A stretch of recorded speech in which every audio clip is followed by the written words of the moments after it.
This is your rice spoon. I had never quite seen anything like it. I really liked the little divots on here, and this helps the rice not to stick. I have had a number of issues, like when you're trying to scoop out your rice and whatnot, it's very sticky on the other spoons, not this one. Another favorite, the brush. Now, I will use this for making ribs, or if you like to make chocolate bombs, it's really good to like brush the chocolate up on the molds. So don't just think for meat and basting, there's other uses that you can do for it as well. Really useful tool.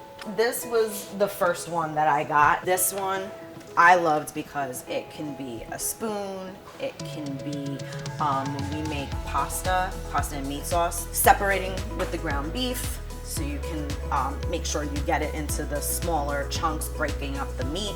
Then once you add your sauce in, this is also still perfect, so you don't have to dirty another spoon, and just scraping around, making sure you're getting all the good bits and mixing it all up. And then also for serving, that you can scoop it and it goes right into the bowl.